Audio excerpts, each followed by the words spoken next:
Well, good morning, River Kids. I hope you're all doing great. We have a video for you today, and it's called The Prodigal Son. That's a funny word, isn't it? Prodigal. It means wasteful, and this was one of the stories that Jesus told his disciples. Once upon a lovely day, a long, long time ago, a wealthy family worked their land and watched their fortunes grow. A father, his servant, and his two grown sons, working so hard day and night. The father of the family was loving and kind and treated everyone right. The younger son was very lazy. To see him in the fields was rare. He would snooze while the others worked hard, propped up on his old wooden chair. He wanted fun and laughs all the time and didn't want to work every day, so he decided he would make a plan to leave and live in a land far away. Now he couldn't pay for the kind of life he felt would be great fun for him, so he went to his father to ask for money to help his journey begin. He asked his dad for his inheritance to be given to him straight away. Then he could pack up his clothes and belongings and get ready to leave the same day.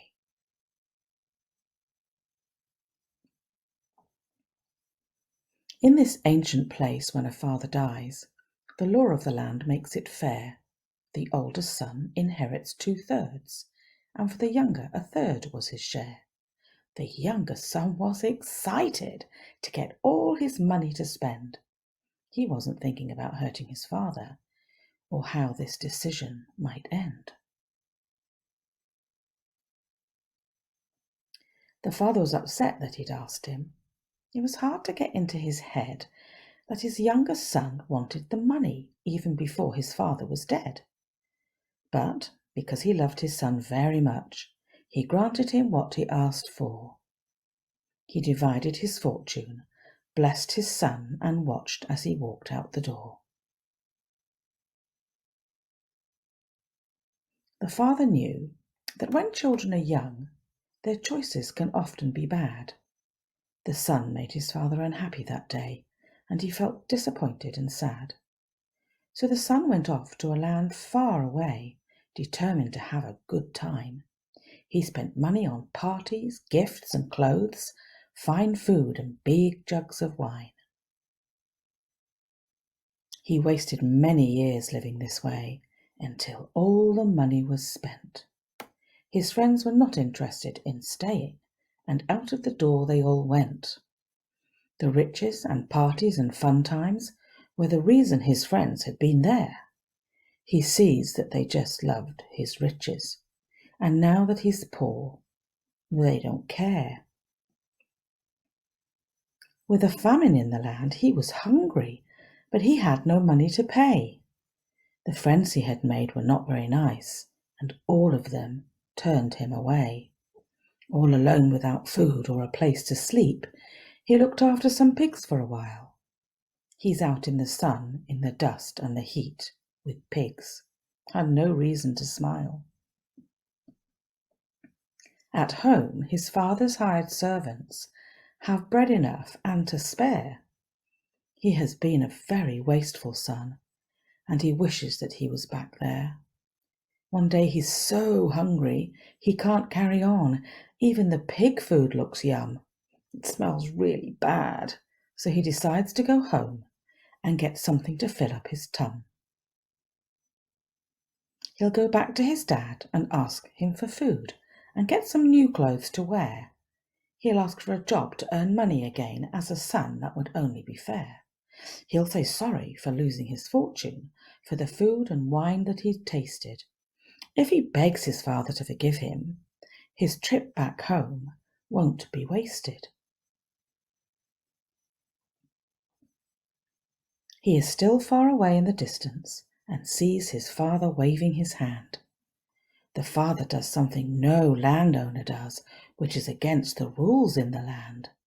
He lifts up his tunic and starts to run, and as he runs down the road really fast, he is laughing and crying at the same time. It's as if he's forgotten the past. When he reaches his son starts to speak, to say the things he had planned. But the father is hugging and kissing him and is holding on tight to his hand. Instead of treating him like a penniless tramp who has come to ask favours of him, he calls to his servants to bring him a cloak, a new pair of shoes, and a ring. Sometimes in life we see people who do things that are not very good. They get away with being naughty and mean and don't get told off like they should. The older son waves his arms and thinks his brother should be punished at least. But his father is so happy to see him that he's ordered a massive big feast. Everything is yours, he says to his eldest, and forgiveness is what we have shown. We celebrate, he says. Your brother was lost, and now he is back in our home. You mustn't be angry or jealous, because one day it might be your turn. You may need someone to forgive you. It's an important lesson to learn.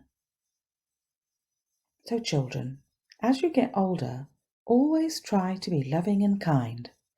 Sometimes that may not be easy. That's normal, I think you will find. God is so happy when you do your best, but He's cool if you make mistakes too. He has made us a very big promise that He will never stop loving you.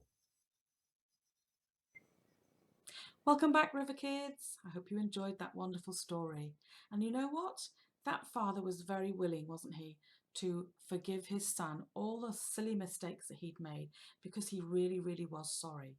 And you know what? Our Father in heaven, he does the same thing. If we are sorry for the mistakes that we make, God will forgive us. Isn't that wonderful? Now, if you like colouring in, there are colouring in pages that go with this story. So just ask your mum or your dad or whoever's looking after you to contact the church and we'll make sure that you get them. Until next time, bye-bye.